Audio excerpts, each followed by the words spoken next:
Good evening and welcome. Such a regal entrance, wasn't it? Yes, I know you want to sit up stronger and sit up taller and feel proud about this day. Welcome to the Department of Community and Cultural Affairs, the Trail of Our People, honoring Bermudians, Bermuda's emancipation heroes, the Trail of Our People, social dynamics of self-reliance. We are so delighted to have you here, and we're looking forward to a wonderful evening where we can pay tribute to people who have brought the idea and the concept of self-reliant people to our country. Give yourselves a warm round of applause for making it out this evening. I'm Tina Evans Keynes, and I just wanted you to clap for us. That was it. That was the way of clapping for us. There you go. And Gary Phillips. Mr. Phillips? Thank you very much, Tina. And just to make her feel comfortable, she's been having really problem this evening leading up to this in calling me Gary. So can you tell her that just for tonight she can call me Gary? No, you have to tell her because she won't do it. Call him Gary tonight, okay, because I'm calling Mr. Phillips, it doesn't matter. But we're delighted to be here, and we are going to start the evening with a performance. I also want to recognize Bermuda Don Keeley. Did I pronounce that correctly? Don Keeley. And we're going to start the evening with the minister responsible for the Department of Community and Cultural Affairs. That is the Honorable Patrice K. Miners, Minister of Economy, Trade, and Industry. Please welcome Minister Miners to the podium. There's no denying these are not our best days. So many things gone wrong, seems we've lost our way. But for us, this is not how the story ends. No, we break rough seas. Good evening, Madam Premier, Madam AG, parliamentary colleagues, one and all, good evening and welcome to this wonderful evening as we come here to take part in this year's Emancipation Celebration. This year, the Emancipation Committee has chosen as its theme, the Trail of Our People, Social Dynamics of Self-Reliance. And this evening, we are set to honor some inspiring individuals with a wonderful lineup of performances, which include song, spoken word, and dance performances. Ladies and gentlemen, it is not my intent to engage in a long speech this evening, but instead, it is my desire to take some time to pay tribute on this occasion for which we are gathered here this evening. Today is a time to reflect and take stock of our history. It is an occasion to commemorate a culturally significant event called emancipation, a time where we can come together to uphold and remember all the reasons why emancipation came into being. History tells us that as early as the 1600s, millions of Africans were captured, traded, and enslaved in bondage. Millions lost their lives as they were taken from their homelands to the New World as cargo to be auctioned and sold as chattel along the route of the Middle Passage. They were brutally treated, mutilated, maimed, and murdered because they were deemed as less than human based on the color of their skin. Slavery and all that it symbolizes is powerfully painful legacy. Even now, more than 400 years later, it still evokes deep and raw emotions. Our roots, our history, and our existence here in this country as Bermudians are as a result of the event in history called slavery. It is a shared history of all Black people around the world, and it is a legacy that must never be forgotten so that it can never be repeated. But ladies and gentlemen, thankfully, on the 25th of March, 1807, this heinous activity called the slave trade was abolished through legislation. Subsequently, on the 1st of August, 1834, all slaves in the British Empire were emancipated. Tomorrow, August the 1st, will mark the 178th anniversary of the emancipation of African people who had been held in slavery throughout the British Empire. Ladies and gentlemen, in the decades that followed emancipation, there were some amazing individuals in the US and Caribbean who made significant strides to ensure that oppressed Blacks were afforded basic human rights, justice, and equality. Here at home, we have our own heroes who, over the course of our history, stood against the establishment to ensure that the rights of our people were upheld. Some of these individuals are being honored tonight. Gladys Morrell, Matilda Baxter, Eustace Cann, Warren Simmons, Charles Warbaby Fox, Horace Gibbons, Sylvia Richardson, and Cyril Packwood, just to name a few. And tonight, we will be reminded of their history, of their self-reliance, and of their perseverance. It has been said that there can be no nobler act than of serving one's community, and in their own right, each honoree this evening has blazed a trail to ensure that Bermuda was a better place for generations to come. All have made an impact in several areas of our community and have done so with incredible grace, integrity, and dignity. So this evening, I ask you to join me in saluting each and every one of this year's honorees, and I welcome you all this evening to seriously reflect upon this year's theme and how you yourselves can do your part in a small way to make a contribution to upholding the fundamental truths of emancipation and all that it represents even now today. So, ladies and gentlemen, it has indeed been my distinct pleasure to address you this afternoon. Thank you for welcoming me. And I'd like to take this opportunity in the spirit of the event to wish you a safe and happy emancipation and Cup-Match holiday. Thank you very much. We braved rough seas before. Many thanks to Minister Miners, and a little later on we'll acknowledge some of the committee members who have worked so diligently. Please, I'd like to, before we bring Tony Robinson, just take a look here at the models. They were just splendid walking in. Wasn't it a great atmosphere? That was beautiful, yeah. The beautiful voice, the beautiful sound of Tony Robinson. Please welcome her as she comes. She's a national treasure, you know. I want Jesus to walk with me.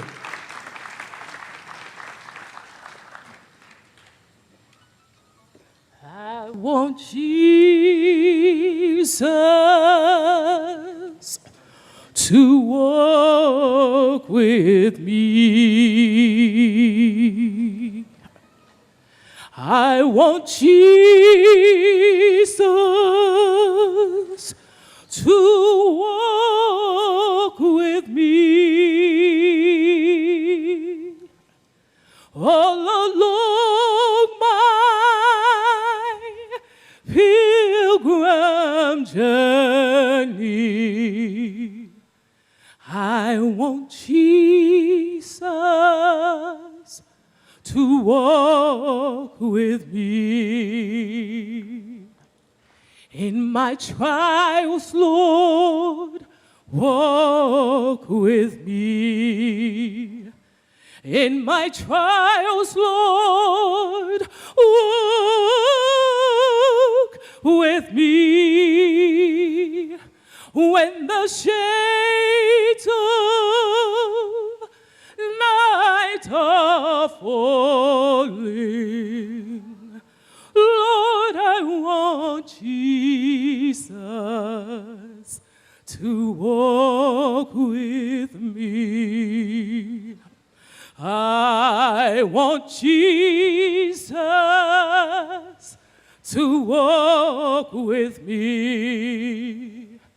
I want Jesus to walk with me all along my pilgrim journey. I want Jesus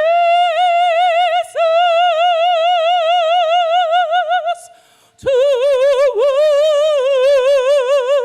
with me.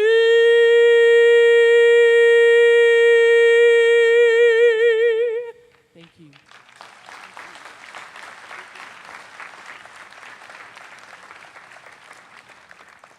There has been no better way to depict the strife and struggles of the black people in emancipation than through the Negro spiritual. Thank you very much, Tony. This evening, I'd like to welcome Madam Premier, members of the Cabinet, members of the opposition, and I'd like to extend on your behalf a very special welcome this evening to Dr. Umar Abdullah Johnson, who is a blood relative of Frederick Douglass, and I'll ask him to stand, please, who's joined us this evening. The first honoree this evening, ladies and gentlemen, is the Sands Secondary School. And this evening we have Mr. Ira Phillip from the Board of Trustees who will receive the honor on behalf of the school. Would you stand, please? Thank you. Someone will escort you.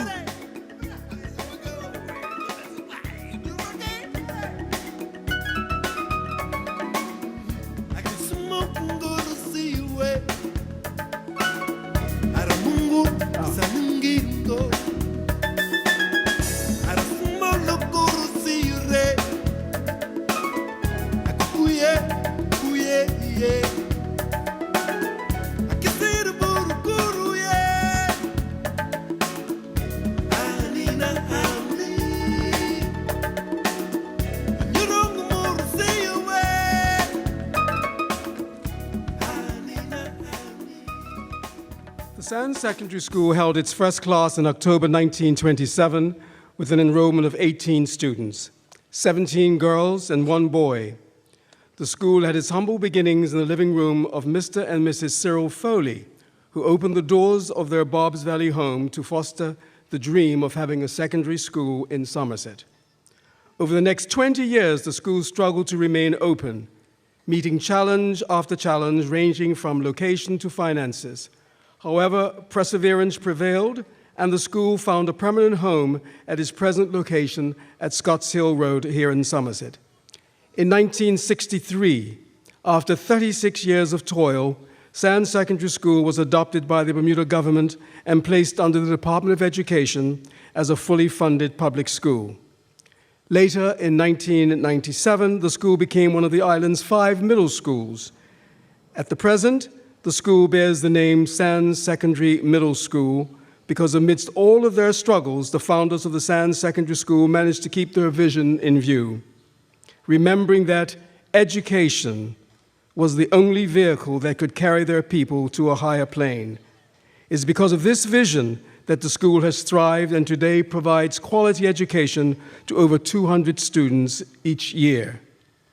The founders, ladies and gentlemen, I'm proud to name them, are Mr. Richard and Mrs. Frances Simmons, Mrs. Florence Smith, Mr. Leonard Simmons, Mrs. Fanny Rattery, Mr. William Robinson, Mr. Harry Smith, Nurse Alice Scott, Mrs. John Scott, Mr. Samuel Swan, Mrs. Susan Philpott, Mr. Thomas Durant.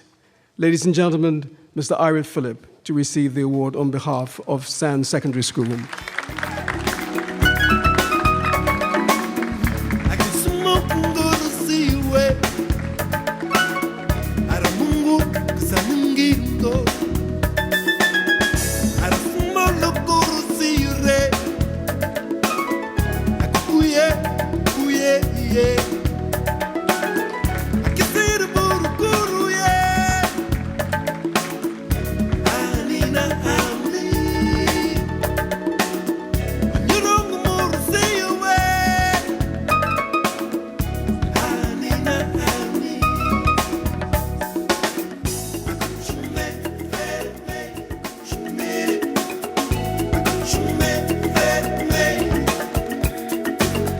Our next community honoree is Somerset Cricket Club. Yeah, I'm wearing the red and the blue, I'm sorry. Mr. Richard Scott, former president, is going to come and accept the honor on behalf of the Somerset Cricket Club.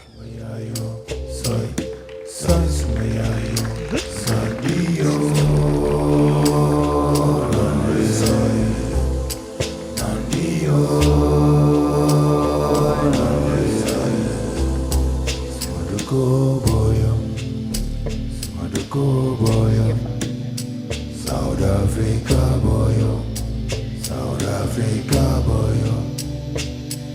Soy sumayayo, soy sumayayo, soy sumayayo, soy sumayayo, soy iyo.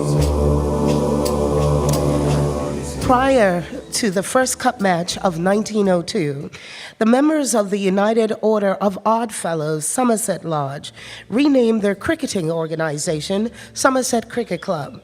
The first club was located downstairs of the old Bermuda Water Mineral Factory on West Side Road in Somerset. The club's colors were chosen, red and blue, and the motto was developed, Semper Paratus, always prepared. This represents the first era of the club's history. The second era began in 1926, when the club was successful in taking the bold step of incorporation, resulting in the Somerset Cricket Club Act of 1926, which allowed the club to purchase property. Under the presidency of Mr. Warren Simmons in 1946, the club purchased the land where the clubhouse is seen today. The club was officially opened by Governor Sir Ralph Leatham on January 8, 1948. Today, over centuries after its inception, Somerset Cricket Club is still home to various sports teams, including the Somerset Cricket Club team, the Somerset Trojans football team, the Somerset Bluebirds softball team, as well as a flourishing youth program. Let's give Somerset Cricket Club a well-deserved round of applause.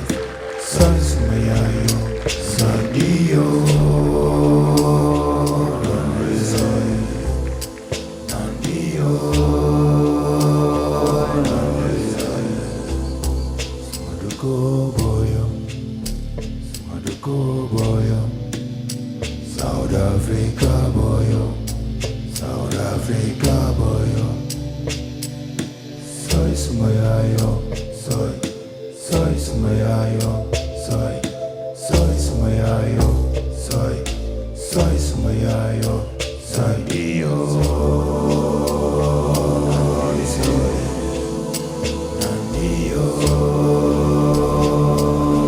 Soy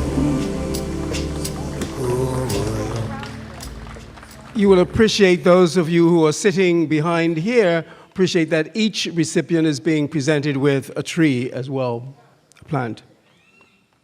The next honoree is the St. George's Cricket Club, and being represented here today by the Honorable Kim Swan, JP MP.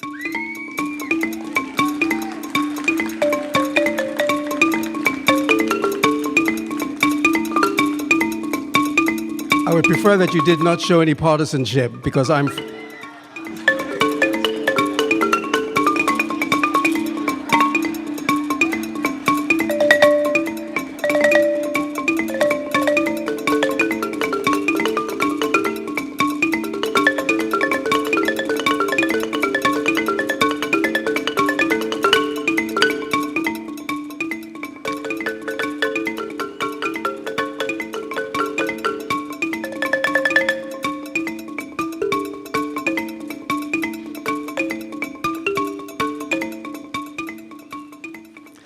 St. George's Cricket Club. As a result of the friendly games held between St. George's and Somerset Lodges of the United Order of Odd Fellows, St. George's Cricket Club was born. During its formative years, the club did not have a permanent location for a clubhouse. Thus, they moved about in different buildings in the old town of St. George, using rooms in St. Peter's Church and the former Globe Hotel. The present site at Wellington Oval was purchased from the St. George's Grounds Company, in which the club held a total of 5 shares. Later, the properties to the west and north of the playing field were purchased from the Packwood and Roberts estates. The construction of the building, which currently serves as the clubhouse, began during the 1960s under the leadership of club president Brodie Smith. It was around this same time that the club began to branch out into other sports to diversify their activities. St. George's Cricket Club, along with the Devonshire Recreation Club, sponsored the very first visit of 2 professional soccer clubs, the Glasgow Celtics and Tottenham Hotspurs, in May of 1966. Thus, the St. George's Cricket Club boasts a strong tradition in both cricket and soccer, having had the former Wellington Rovers and St. George's Colts come under their jurisdiction. Ladies and gentlemen, the St. George's Cricket Club.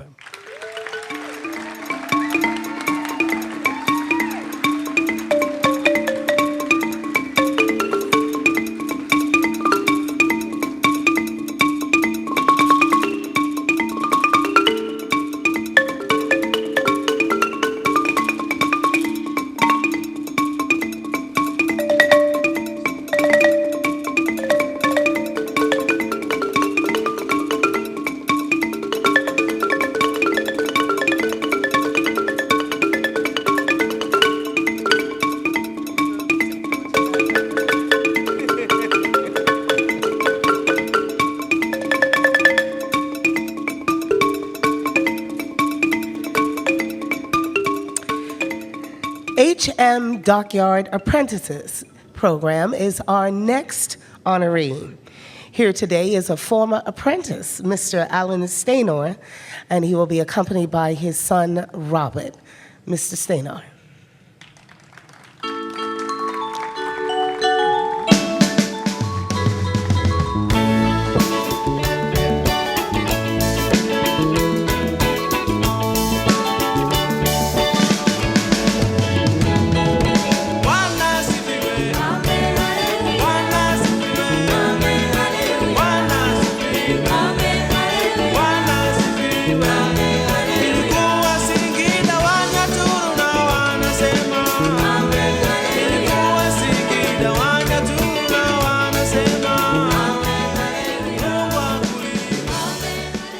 The HM Dockyard Apprenticeship Program was a British-operated program developed in the 20th century.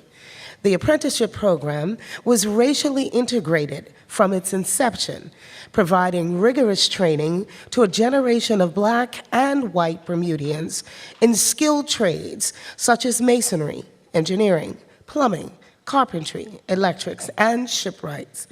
This was a 5-year program where young men, as young as 14, but no older than 16, were invited to take a standard test to qualify as apprentice. HM Dockyard Apprenticeship Program ended in 1951. However, during its tenure, it taught over 200 men a variety of trades.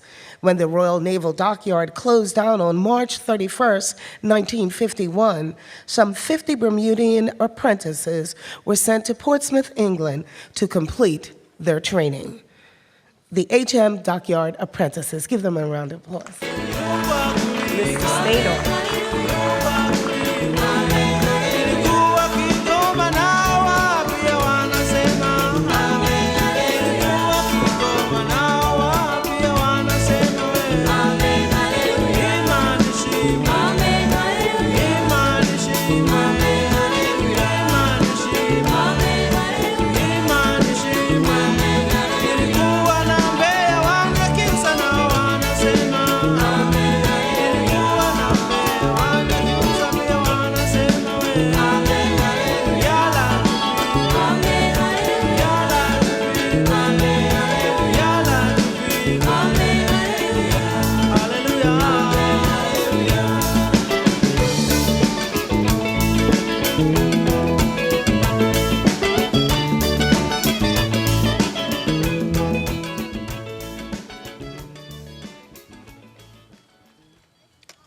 Madam Premier, ladies and gentlemen, I would ask you to help me celebrate the progressive group. I'm going to call the names of all the persons who were involved in this group, and then four of them will be receiving the award. Mr. Rudolph Commission. If those persons are here, would they please stand?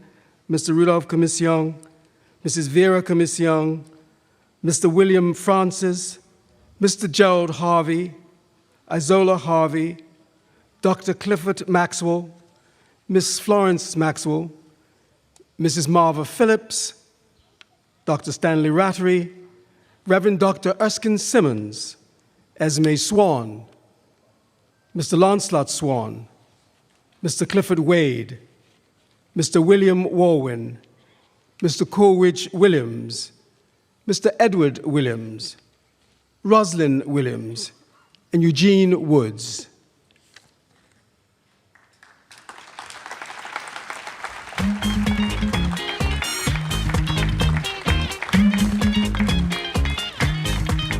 We'll ask Ms. Florence Maxwell, Dr. Gerald Harvey, Mr. Gerald Harvey, Isola Harvey, and Mrs. Marva Phillips to join the escort.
In early June 1959, a letter was circulated calling for Bermudians to boycott the island's theaters. This letter was signed a progressive group. This group was successful in organizing what has now become known as the theater boycott on June 15, 1959. And after just a few weeks, on July the 2nd, this boycott achieved what years of parliamentary debate had not: the end of racial segregation in Bermuda's movie theaters, in Bermuda's hotels and restaurants. These radical men and women worked outside of the parliamentary process to send a message of freedom, equality, and democracy to the ruling elites of the time. The efforts of this group, while mainly displayed throughout the boycott, were far-reaching. The progressive group challenged the cultural fabric of the time and proved that Bermuda's black community had the power to generate change. Originally an anonymous group of young, black, and determined Bermudians, the identities of the members of the progressive groups remained a secret until 1999, when the group was awarded the Queen's Certificate and Badge of Honor in recognition of the 40th anniversary of the 1959 theater boycott. Ladies and gentlemen, the Progressive Group.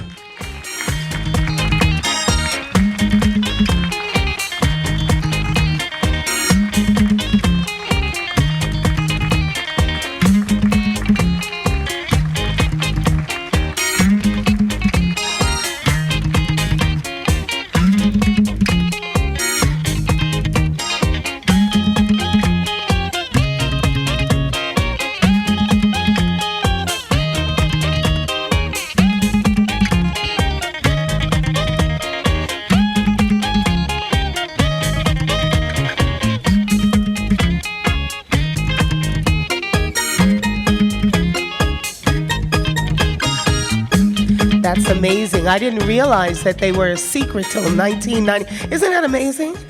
And it's also a blessing that we live in an era and a time in history where we can proudly say what we believe in. Isn't that great? And we live in a country that we can now proudly say what we believe in, like red and blue, right? Kim Swan, go ahead. The Honorable.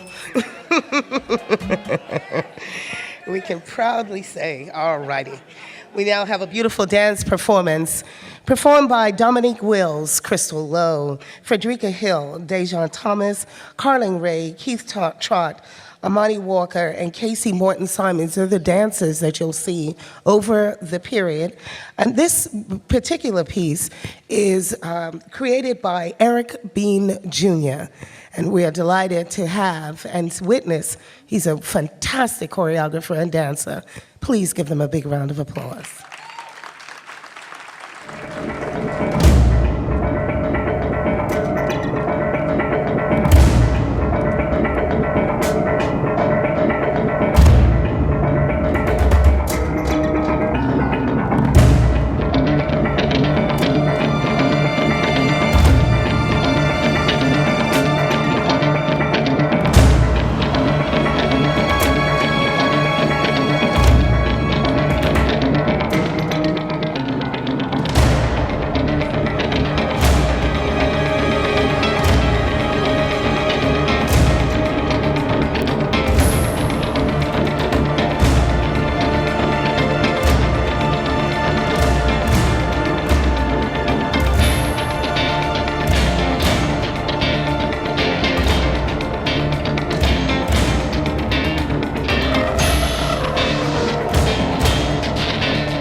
Thank you very much. The next honoree is Charles Roach Rattery. I understand that Mr. George Rattery is not here this evening, and so Valerie Dill, who is a relative, will receive the award on his behalf.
With the unfurling of the banner for Charles Roach Rattery and Valerie Dill receiving, we note that celebrated builder Charles Roach Rattery was born a slave in the Bahamas and brought to Bermuda at the age of 18 months. He became a ship's carpenter and West End shipbuilder, hailed in the media for his industry, his skill, and perseverance. The Somerset Brass Band played at the 1855 launch of the 35-ton schooner Rose of Sharon, which he later sold in St. Vincent for $3,000, or the equivalent thereof. A dairy farmer as well as an undertaker, Charles Roach Rattery amassed significant property earnings. He was among 32 Sands parishioners eligible to vote in 1858.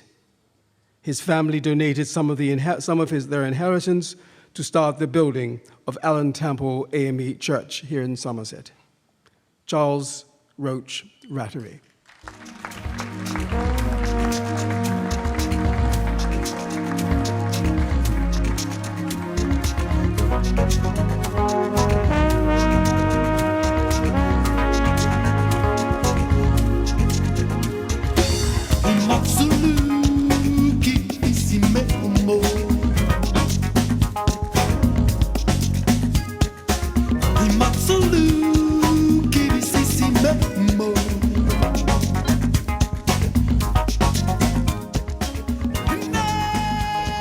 Our next community hero that we are honoring today is Dr. Richard Arnold Packwood, 1854 to 1924. Nelda Smith and Vida Williams, representing the Packwood home, will receive the honor. Is it just you, Nelda? That's wonderful.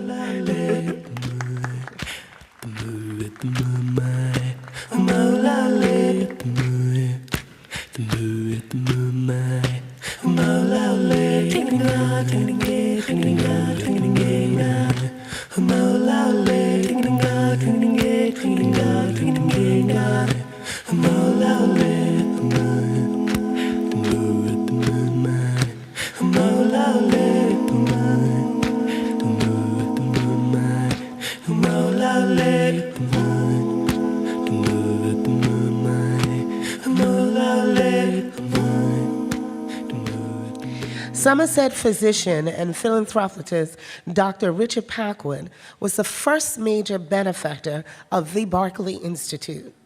He and his wife Mary also left their residence, now known as Packwood Home, to be used as a home for the elderly. He had inherited substantial property holdings from his father, who, 12 years after emancipation, purchased 2 large tracts of land at Ferry Reach. Richard Packwood willed the property in 1924 to the school's parent body, the Barclay Educational Society.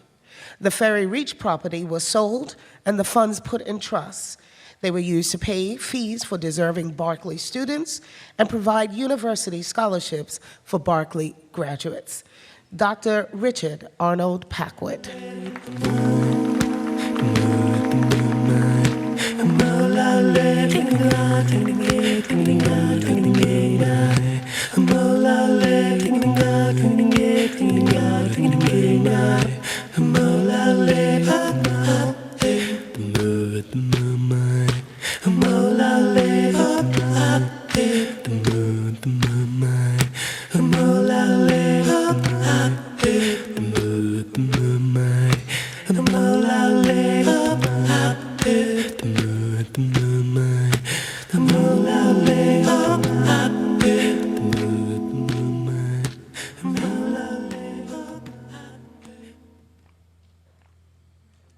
Thank you very much. The next hero is William Morris Pearman. And if there are any members of the Pearman family who are present, we'll ask for them to stand, but we particularly invite Colin Morris Pearman to receive the award.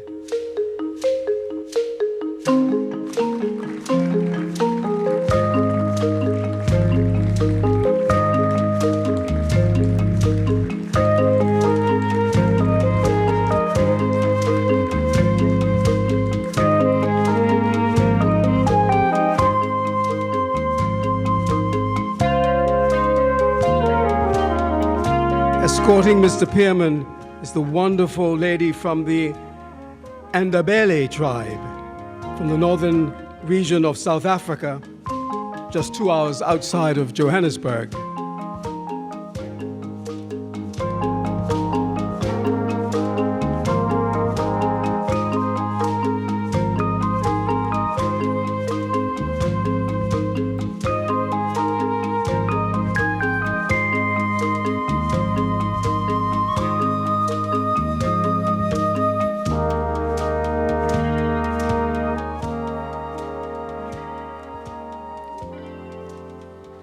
Mr. Colin Pearman is the owner of Pearman Funeral Home.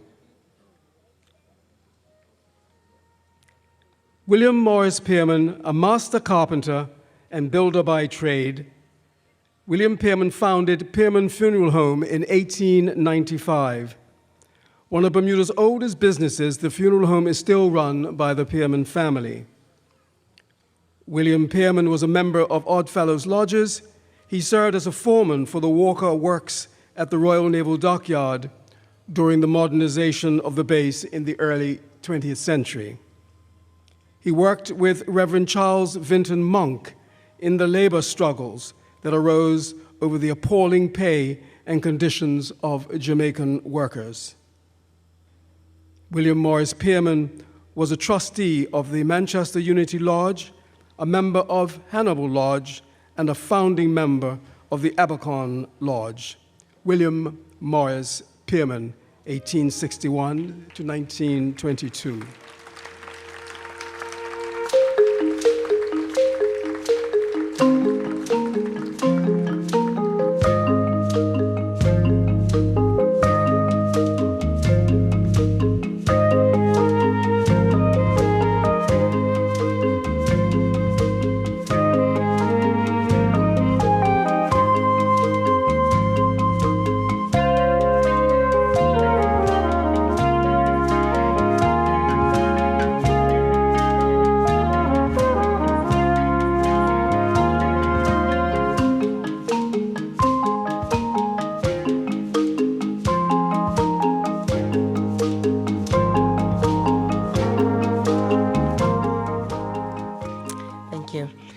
Our next honoree is Gladys Missick Morrell, 1888 to 1969. Here to accept the award, the honor is Rachel Bromby, daughter, and Talia Bromby, granddaughter.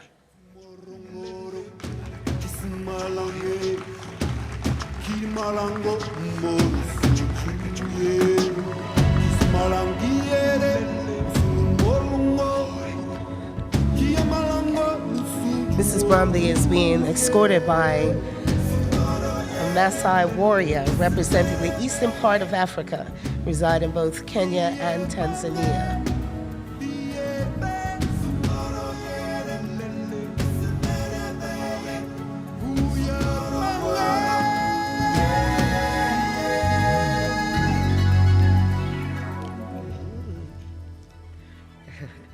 Mrs. Morrell was the leader of the movement that gave women the right to vote.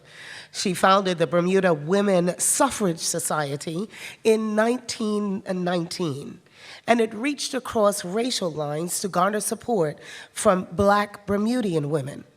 Women finally won the right to vote in 1944. The daughter of a member of parliament, Mrs. Morrell was one of the first Bermudians to obtain a university degree. She marched along with she marched for women's voting rights in London during her student days and helped nurse wounded soldiers in France during World War I. She was a co-founder of the District Nursing Service, which gave countless of Bermudians access to affordable health care. We honor Gladys Missick Morrell.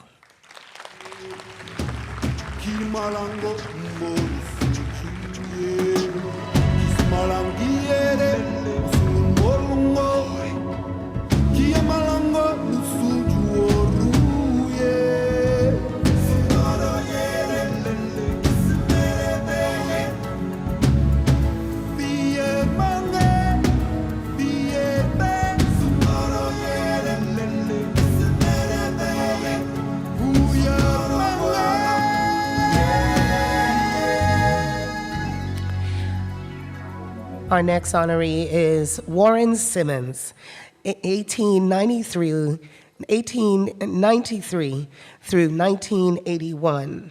Here today to accept his award and honor is Melvin Simmons, grandson, and Warren Simmons, grandson.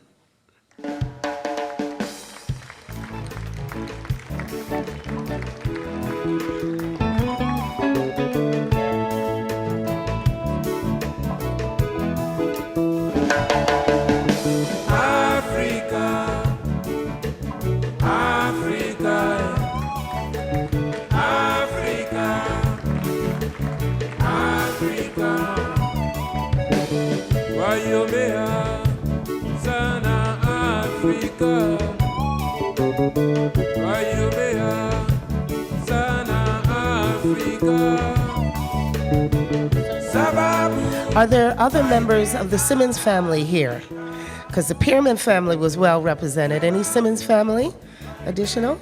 No? Please stand. We acknowledge you. Yes. Thank you.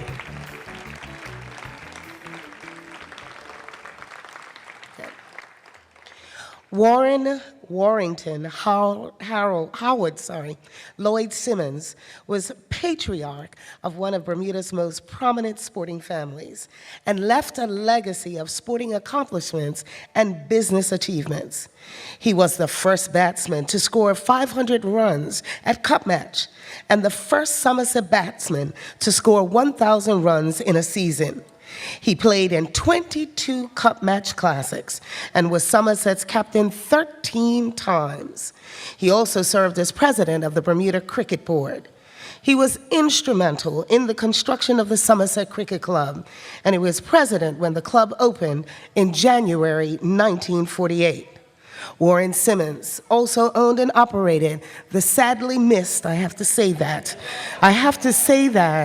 Simmons Ice Cream, that wasn't part of the script, but I had to say it, Simmons Ice Cream Factory, Mr. Warren Simmons.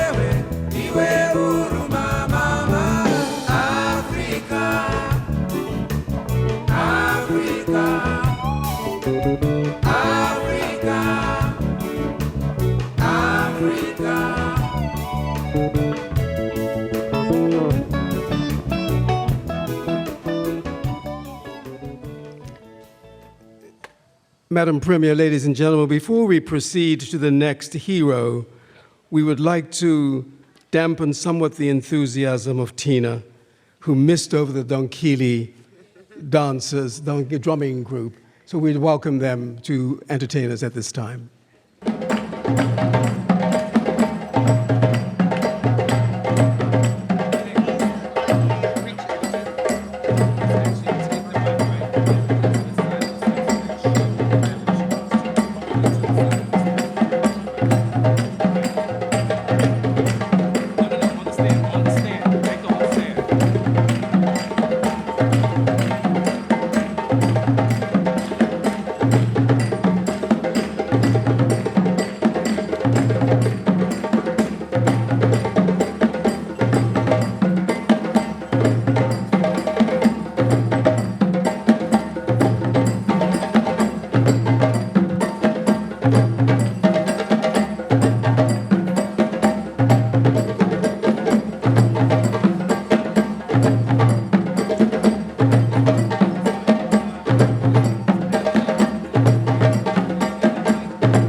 Ladies and gentlemen, Dr. Eustace Cann, Dr. John Cann to receive. Dr. John Cann, there we are. And if there are other members of the Cann clan, they may stand.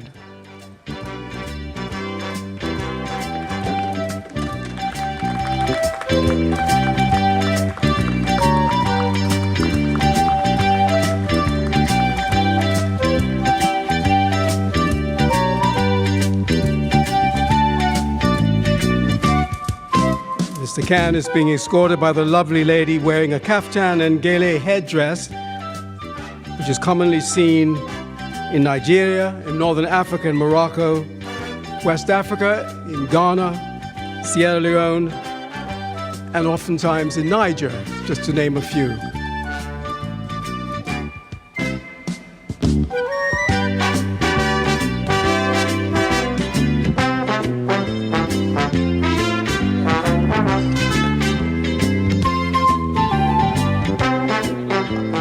I shall not bite the bait that those are St. George's colors.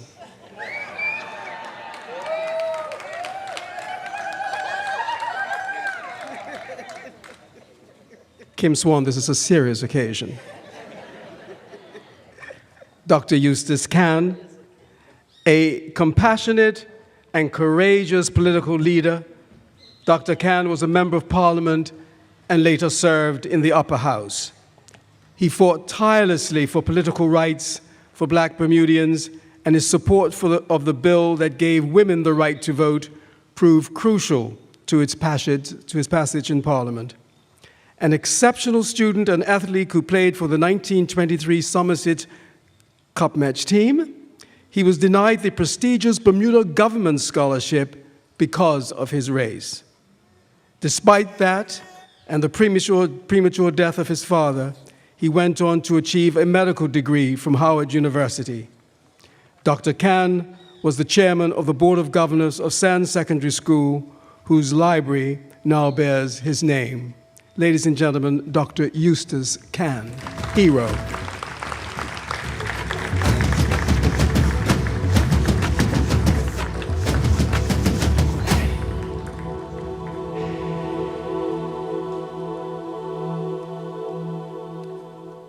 We are reminded as Dr. Khan returns that the individuals honored tonight contributed generously and selflessly, and continuously demonstrated perseverance and persistence to build up their local communities.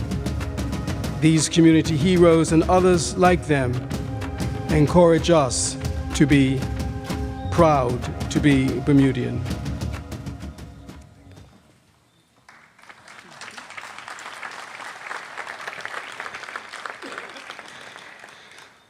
Our next honoree, community hero, is Louisa Garnier Richards, January 15th, 1905 through March 14th, 1992.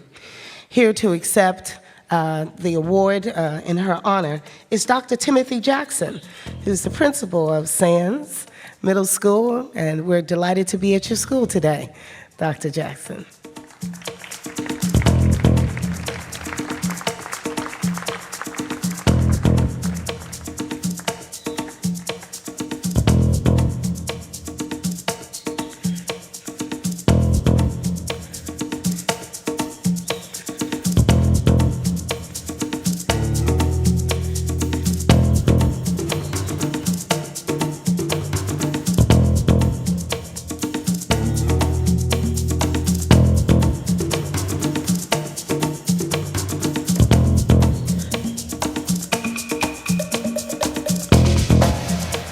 Louisa Garnier Richards began her teaching career at the Barclay Institute and also taught at Excelsior Secondary School and Central School before becoming headmistress at Southampton Glebe.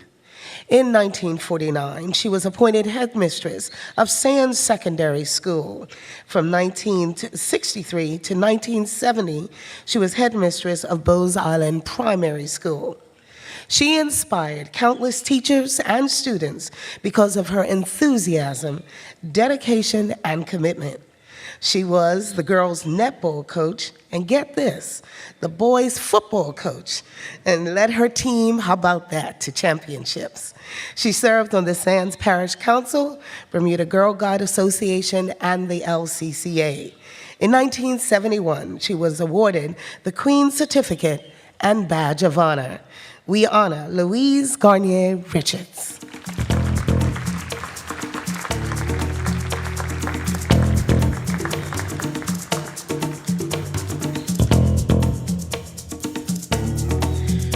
The objective of this year's event was to generate awareness about our many local heroes who have made a significant and lasting impact on their communities, all in the spirit of progress. So please pay attention. There will be a test immediately following. We'll just ask you to stay for 2 more minutes, and then we'll give you a multiple choice test about all that you've learned tonight. It's been amazing, hasn't it? Proud to be Bermudian, huh? Yes, indeed.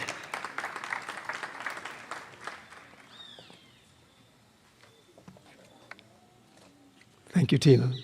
Did you call me Gary? No, not yet. Not yet. Not yet. Madam Premier, ladies and gentlemen, Matilda Tilly Baxter, October 1915 to September 2005. Receiving the honor this evening is her daughter, Edith Thompson. There we are. Any other members of the Baxter family are invited to stand.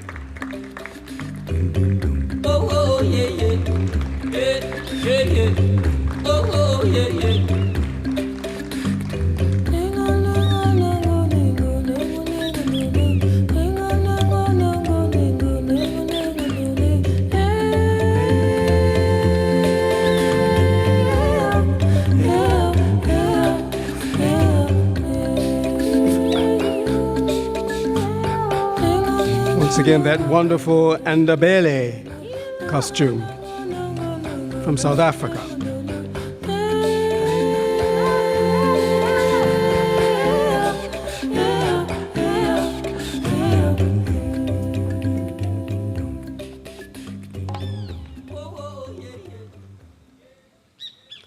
Matilda Tilly Baxter was an enterprising businesswoman who began her working life as an employee of the A1 store in Somerset. She later worked at the Railway Variety Store on Bob's Valley Road. When the owner retired, she purchased the store and started a new venture, Midway Supermarket. That supermarket was later downsized to a variety store, Midway Superette, and eventually became Midway Restaurant. Her businesses serve the Somerset community, including hundreds of children from neighborhood schools, for 42 years. She played cricket during her younger years and was captain of the Somerset Cricket Club women's cricket team. Ladies and gentlemen, help me in honoring Matilda Tilly Baxter.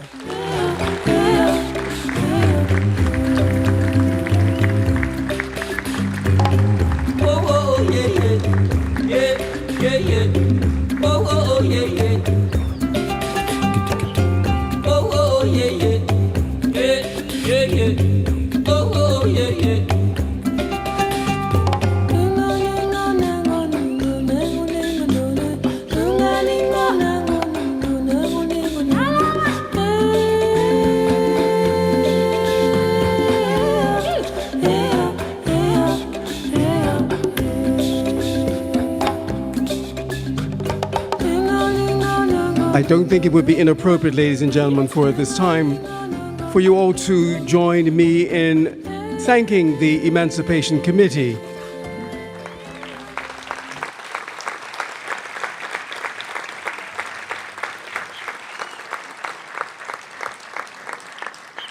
We recognize Mrs. Heather Whalen, who is the chairperson, Mrs. Valerie Dill, Dr. Kim Dismont Robinson, Mrs. Maxine Asdale, Mrs. Shirley Pearman, Mr. Quinton Sherlock, Ms. Nicole Stovall, Dr. Radel Tankard, Mrs. Louise Tannock, Mrs. Joy Wilson Tucker, Mrs. Janae Crockwell, and Ms. Renee Thomas. Thank them all.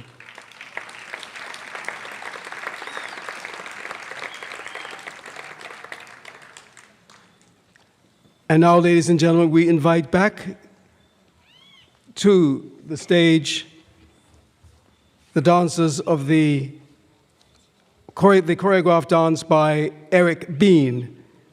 Eric Bean notes in all of his biographies that he was greatly influenced by one particular tutor, and she is here tonight, and I ask you to recognize Miss Suzette Harvey. Please stand. Please stand. Thank you.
Moving on to St. George's biographies.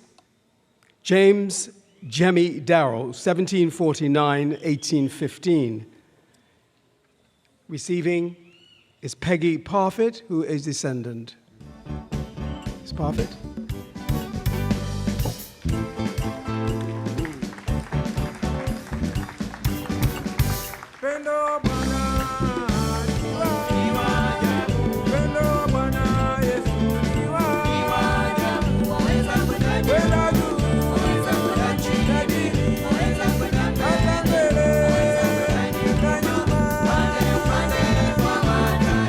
The dress is principally from northern Guinea, the tie and dye of northern Guinea.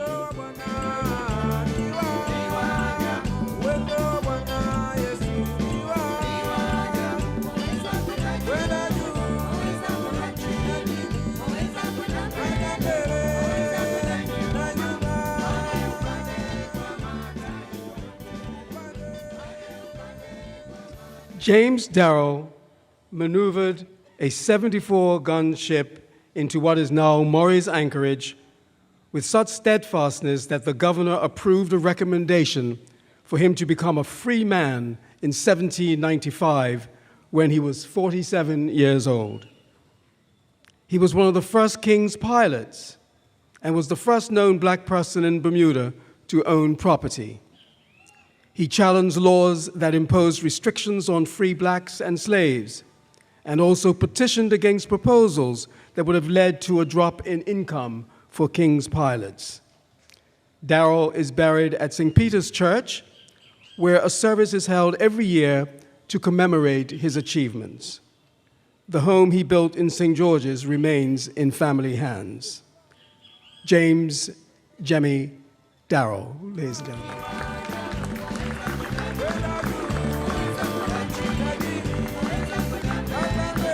Members of the Darrell family, are they standing? Would you just wave so everyone can see you? And there you are.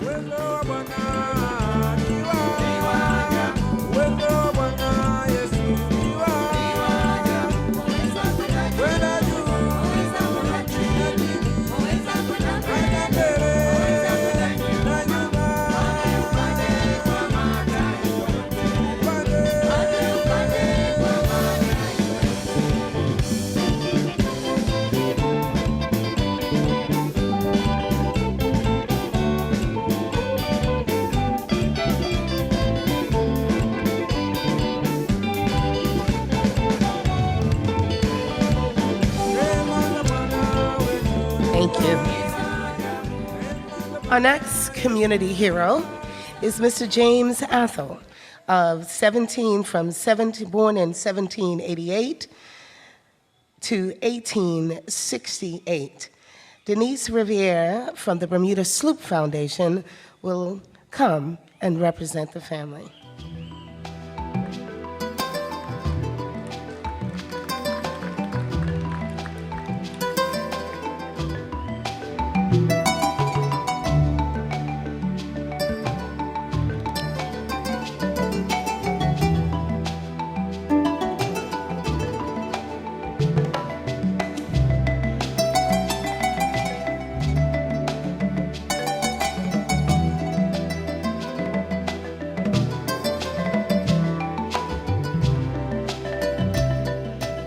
James Athol was born in Antigua in 1788 and came to Bermuda in 1807 at the age of 19.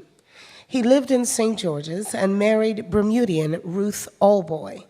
He became a shipwright and a whaler who operated his own shipyard and built many Bermuda ships such as the London Packet, the Agnes, and the James. Because of his substantial assets, he was eligible to vote in 1835, a year after emancipation. He also served in his community as a juror and a church warden. Please join me in honoring James Athol.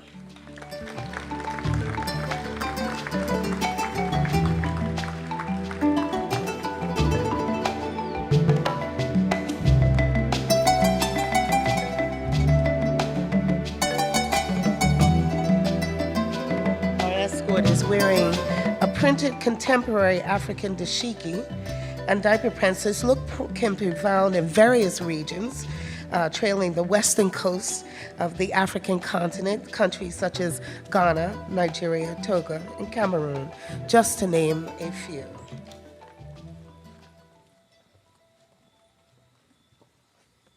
Madam Premier, ladies and gentlemen, the next hero is Robert Packwood Sr., 1790 to 1865, and an advocate for the Lane School, the Archdeacon Hollis will receive.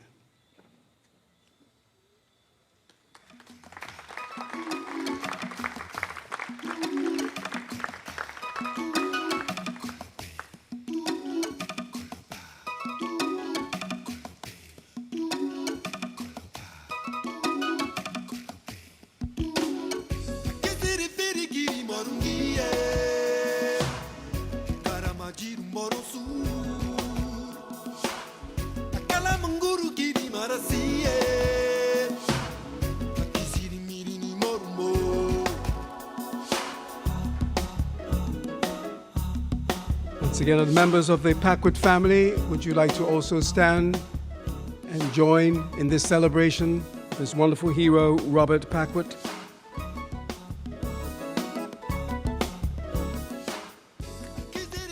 Robert Packwood Sr., who was a carpenter by trade, was born a slave. In 1819, he was given his freedom and later purchased the freedom of his son, his wife, his daughter, and his wife's father. He was a teacher at a Sunday school for black children in Pembroke and was a supporter of the Lane School, one of the first schools established for black children. Robert Packwood served as president of the Library for Disseminating Useful Knowledge, president of the Association of Colored People for Promoting Christian Knowledge, and was a member of the Odd Fellows Lodge.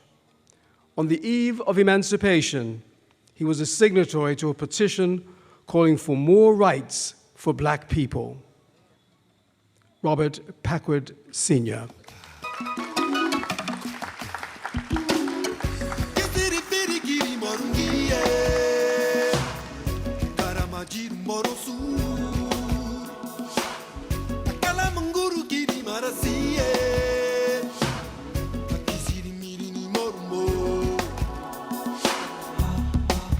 The criteria for persons that are being honored tonight is persons that has to have made a lasting and significant contribution to their community, demonstrated self-reliance, and boy, we've heard that over and over. People who went against the status quo and assisted persons of color who endeavored to be self-reliant. Born before 1946, therefore over the age of 65, people who have achieved, despite extenuating circumstances, respected in their area of expertise, and persons can be either living or deceased. Our next honoree is Jacob Miners, 1791 through 1875. Harold Millett, grandson, and Talina Murphy, great-granddaughter, are here to represent the family. Okay, Talina.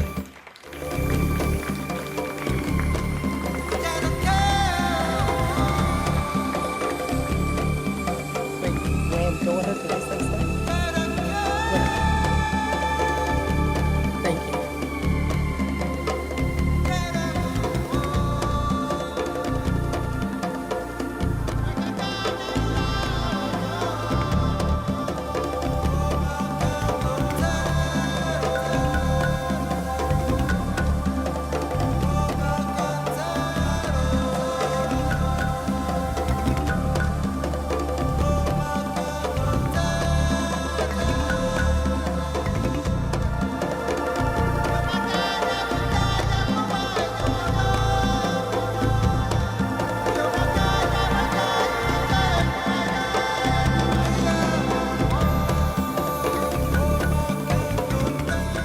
Jacob Miners, who was of Black and Native American ancestry, was a prominent pilot from St. David's.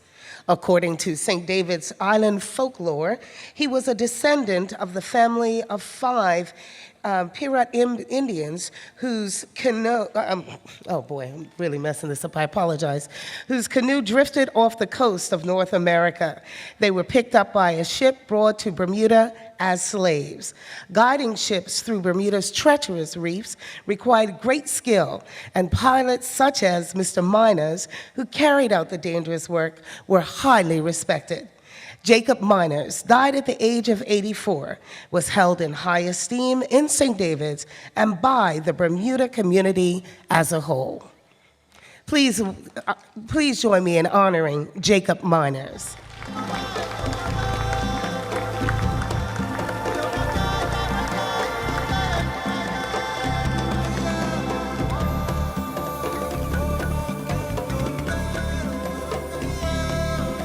Thank you. I don't know if I should put the reading glasses on or the thing all the way up to the light. Look at me. Look, this is just not appealing. But anyway, it's the best way I'm going to read, Mr. Phillips.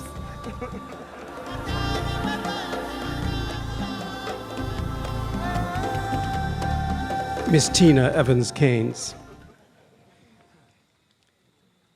Susan Lamb is our next heroine. Fanshaw's Pitcher descendant is here this evening. Thank you.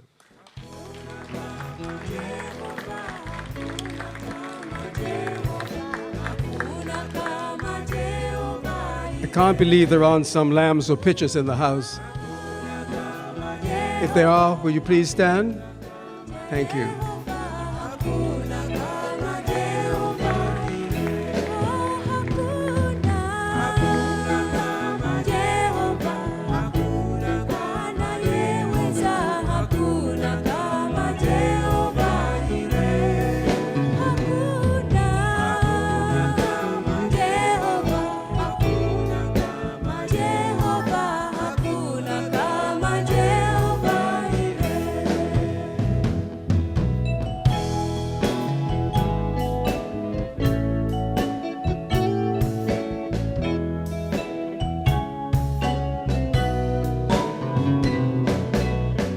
Susan Lamb, 1870-1959, served the St. David's community for many years as a nurse and midwife.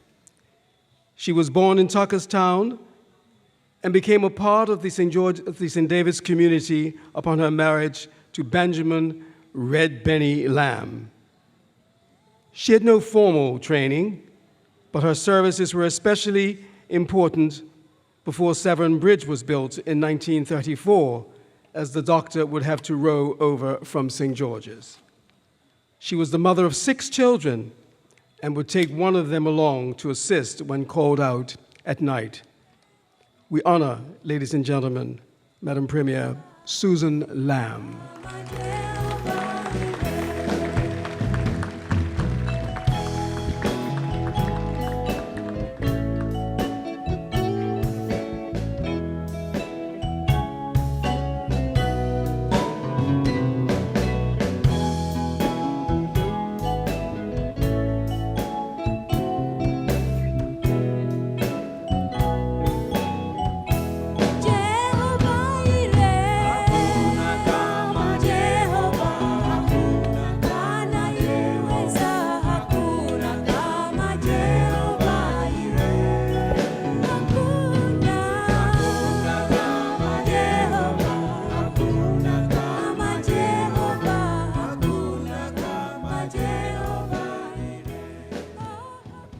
We are delighted to have you welcome this evening, ladies and gentlemen, Madri Musson from the Ellen Tampo AME Church.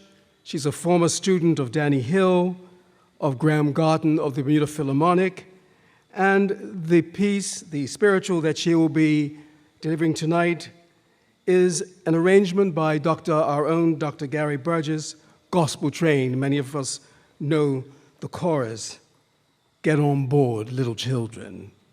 Madri Musson.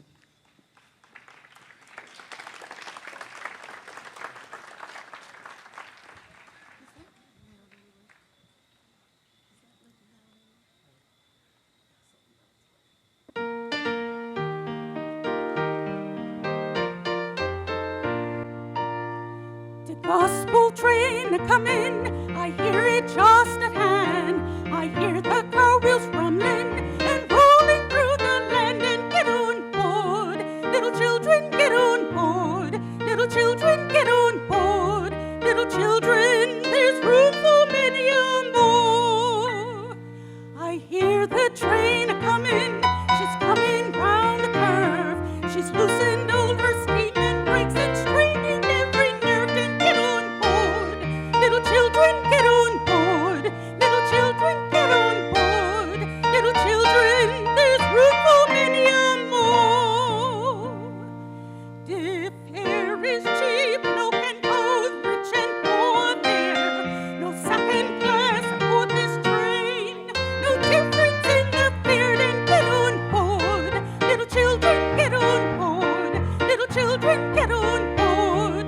Little children, there's room for many a more.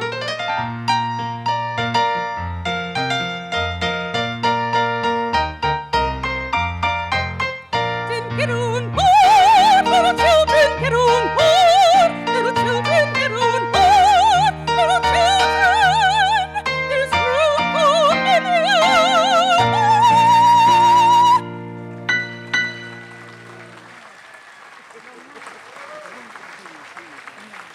That was wonderful, Madri Musson. Our next honoree is Charles, okay, I'm going to hold this up. Charles H.G. Warbaby Fox, 1894 through 1966. Albert Fox and Calvert Fox, his grandsons, are here to represent the family. And if there's any other members of the family, please feel free to stand.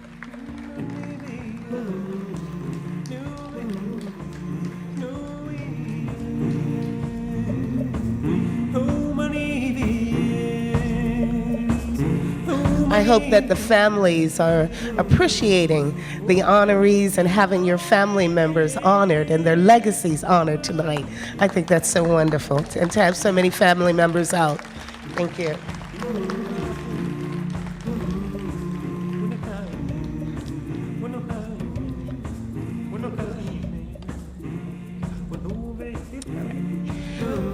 Charles Warbaby Fox was a St. David's legend. He piloted gigs that guided steamships safely into the harbor and earned the reputation for fearlessness. The fast ferry Warbaby Fox was named after him in 2006. He established that great location, the Black Horse Tavern, in 1926. He owned Blue Marlin Restaurant, which showcased local entertainers. Warbaby Fox captained the St. David's cricket team, organized local teams to compete with Caribbean cricketers in New York, and was instrumental in developing youth cricket teams. He was heavily involved with Chapel Ease, the church his father helped build. He was a generous man who assisted many in the time of need during hard economic times. Please join me in honoring Mr. Charles H.G. Warbaby Fox.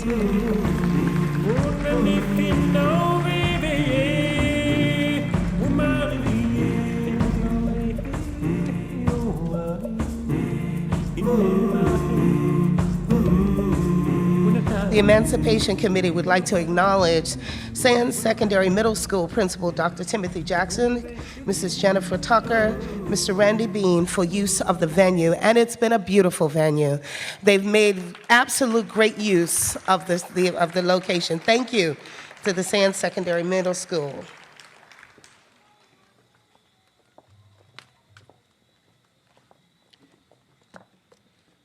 Ladies and gentlemen, this evening, Madri Wales and Wilma Lowe, the nieces of Sylvia Richardson, our next heroine, is here this evening.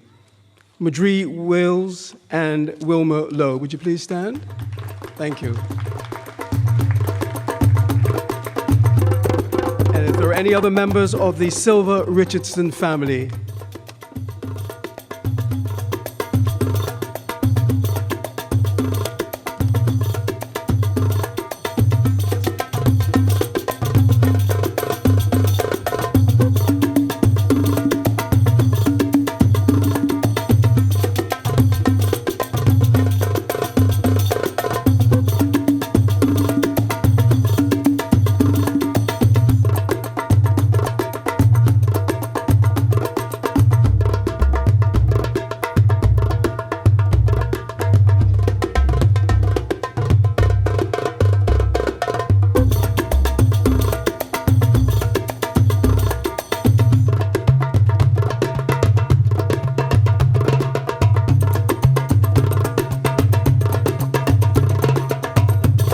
Sylvia Richardson, 1909-1994. Sylvia Richardson, after whom the Sylvia Richardson Care Facility in St. George's is named, was one of Bermuda's best-known public health nurses. She trained locally at the Cottage Hospital in Pembroke and continued her studies at Lincoln Hospital in New York. In 1947, she became the first black nurse to be employed by the health department and worked there for 30 years. In 1955, she was awarded the British Empire Medal for meritorious service in nursing. She was a member of the executive of the Caribbean Nurses Organization and represented Bermuda at the international nursing conferences in both Mexico and Canada. She was also a church organist. Ladies and gentlemen, we honor this evening Sylvia Richardson.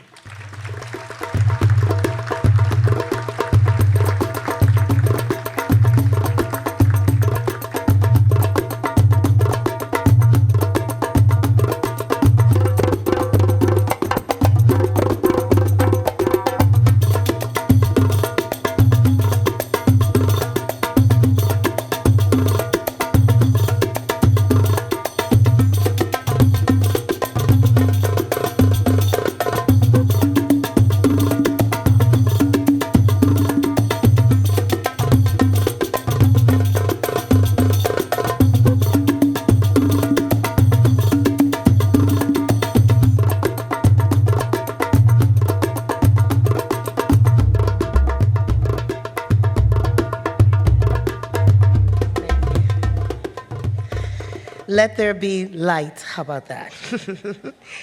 Our next honoree is Annie Fogo, December 4th, 1915 through January 3rd, 1993.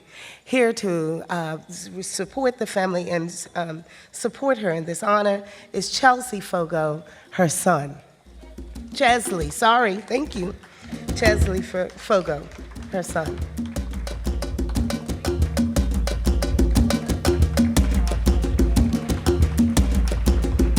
Any members of the family, please feel free to stand.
Annie Fogo was the daughter of St. David's Island midwife, Alice Maud Carlington.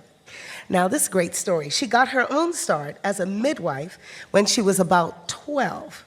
Her mother went into labor. Annie Fogo followed her mother's instructions and delivered her baby brother. Annie Fogo relied on home remedies. She once spoke about saving the life of a child who had pneumonia using onion poultice. She cared for people of all ages and usually did not get paid for her services. Annie Fogo was the wife of Chesley Fogo, with whom she had 4 children. The Lamb Fogo Urgent Care Center was named in honor of Annie Fogo and Susan Lamb. Please join me in honoring Annie Fogo.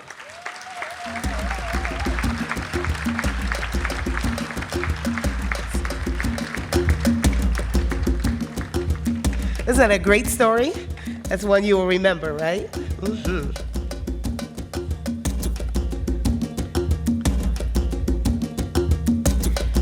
The committee would like to also acknowledge Jamie McDowell at the Department of Communications and Information, the graphic designer for the artwork on the banners, Amir X, the creative director, and the technical staff. And Eric Bean, of course, the dance choreographer. Miss Sandra Smith at West End Primary School.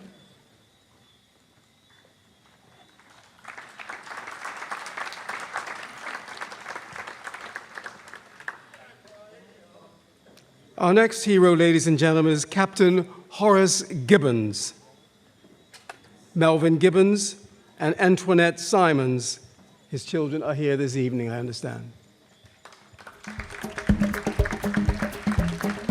Once again, we invite other members of the Captain Horace Gibbons family to please stand.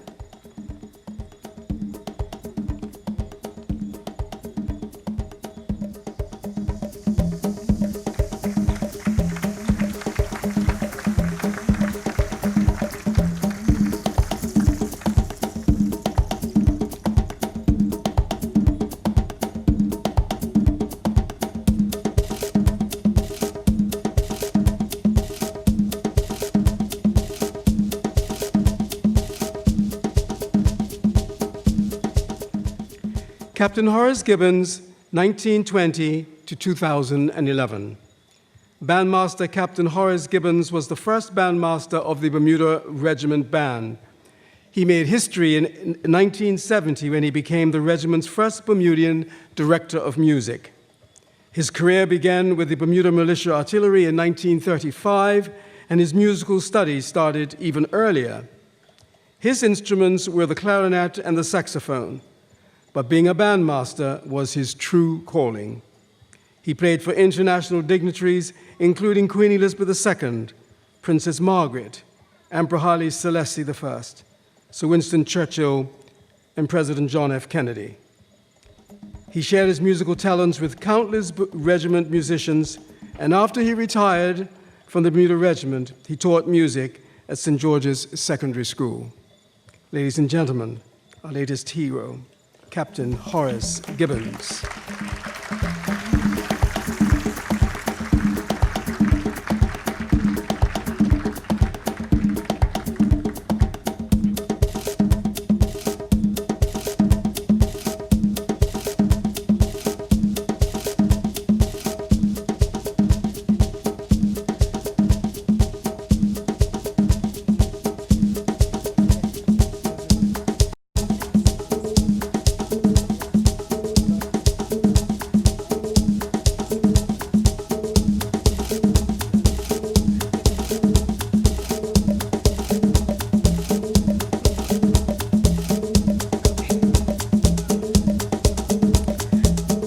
Our next community hero is Cyril Outerbridge Packwood, 1930 through 1998. Dorothy Packwood, his widow, and Hamadi Gadio, his grandson, will be here with the family to represent. Okay, thank you, Hamadi. Did I? There you go.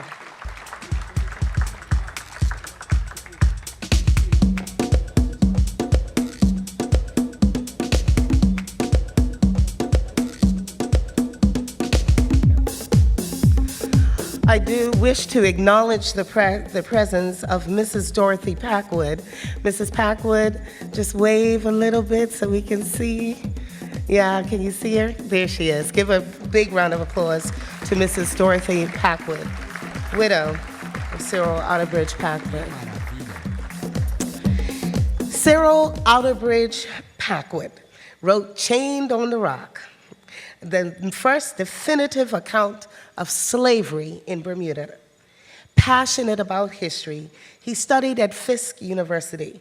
He sought to shed light on an overlooked aspect of Bermuda's past. He also wrote a book about Joseph Hayne Rainey, the St. George's barber who became the first Black person to serve in the U.S. House of Representatives. Mr. Packwood worked for many years as a librarian in the United States, and in 1985, he was appointed head librarian at the Bermuda Library, the first Black person appointed to that post. Mr. Packwood's deep and abiding love for Bermuda was matched by his love for Africa, where he led cultural tours. Join me in honoring a true community hero, Cyril Otterbridge Packwood.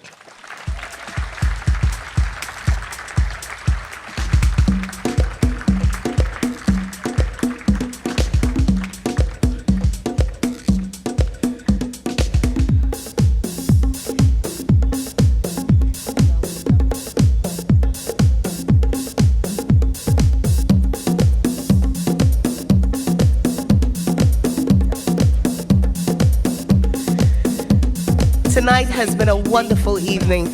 Please give all our honorees, our community heroes, a rousing round of applause. You can do better than that, a little bit more.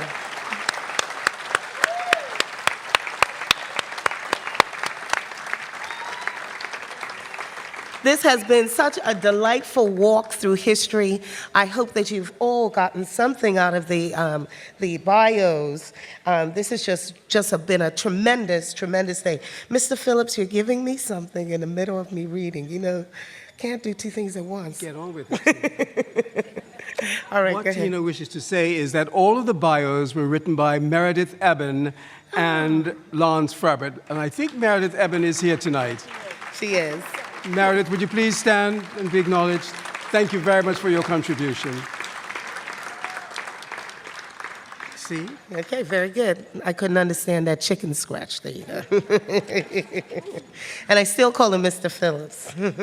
We were taught like that, though, in Bermuda, right? To this day, I bet at every age that we are, we'll see a teacher and we'll still say, come on, hi, Mrs., hi, Mr. Won't we do that? That's proud to be a Bermudian. We acknowledge, you know, our elders.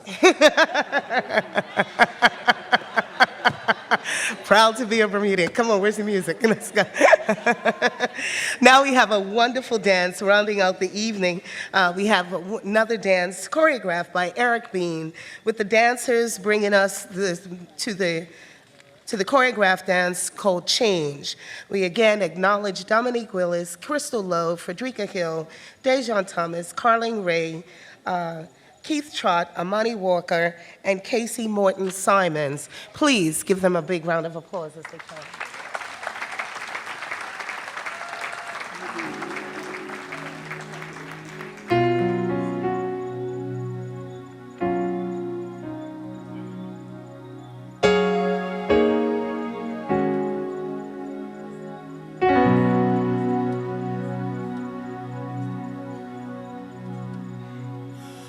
What is time?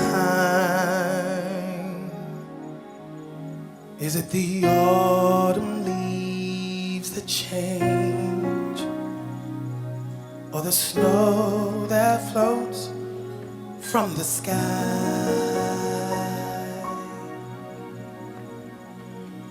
What is time?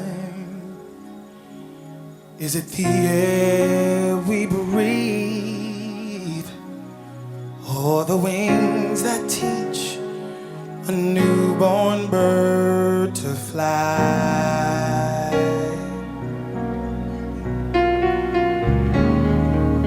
Who can tell? I don't know. Will we change? Will we grow?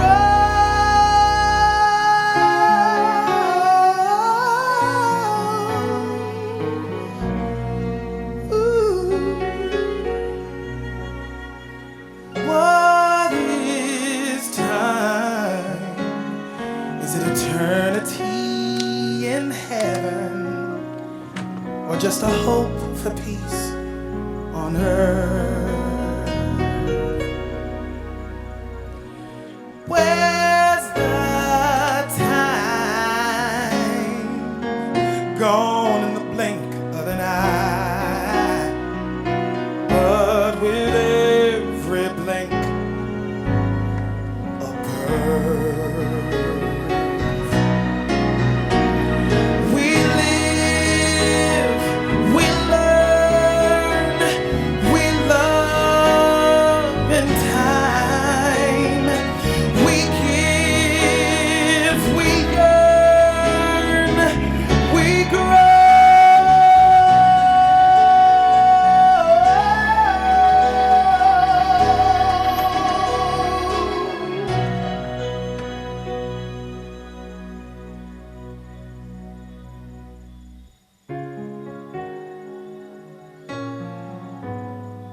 in time.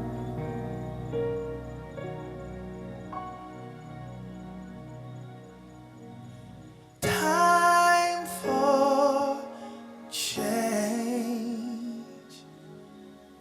It's time to care. It's not too late. Don't despair. Reach inside your heart to find the joy, the love to share with all mankind.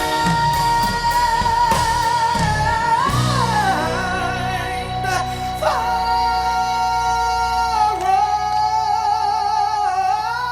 we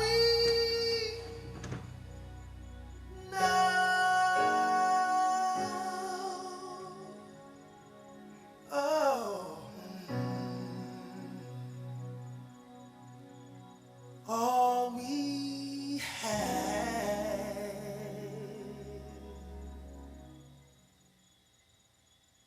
is time.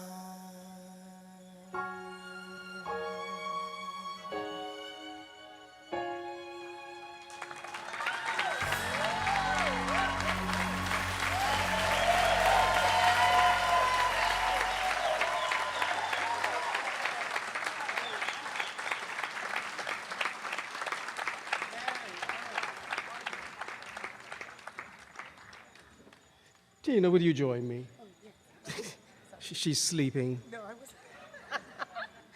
Ladies and gentlemen, the theme and objective of this year's Emancipation Program has been to generate awareness and to celebrate our many local heroes who have made a significant and lasting impact on their communities, all in the spirit of progress.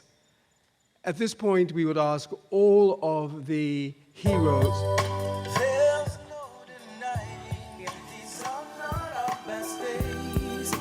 So many things gone wrong. All of our honorees, please stand. All of the honorees, family representatives, please stand. I'm sorry.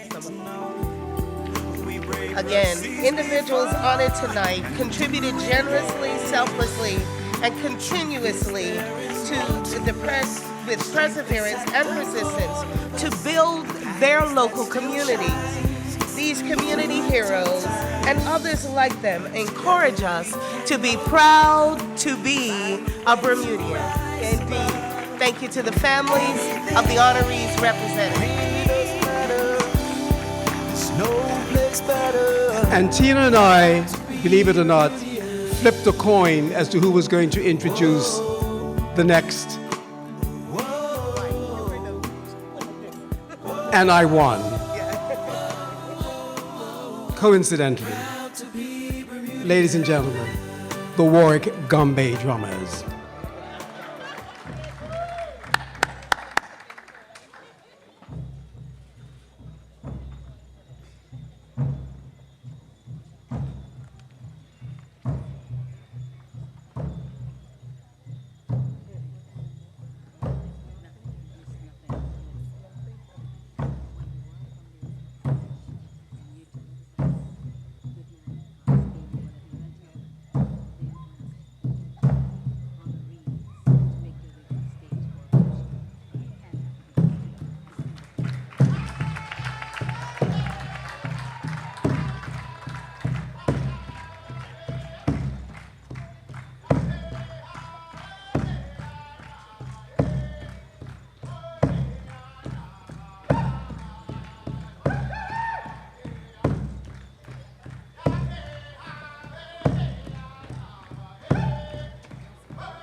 We now know why, ladies and gentlemen, our grandparents call them Indians. This year's Emancipation Program, ladies and gentlemen, has taken place in the presence of our Premier, the distinguished presence of our Premier, the Honorable Paula Cox. We salute you this evening.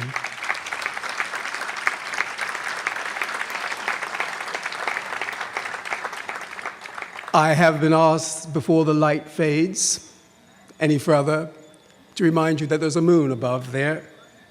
And we'll ask all of the honorees, all of the heroes who are here tonight to take to the stage where there will be more light so that a group photograph can be taken.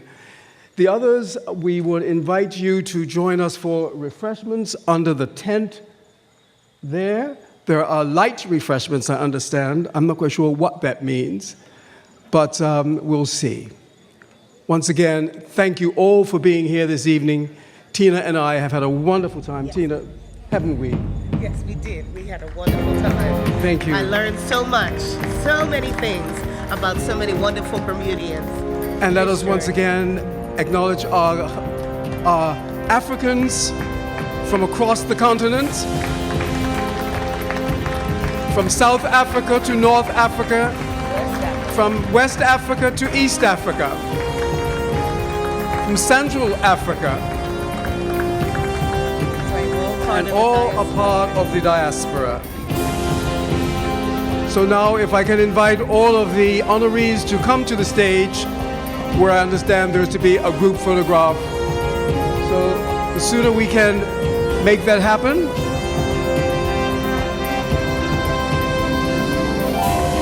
and once again, a very, very happy Cup Match holiday. Yes.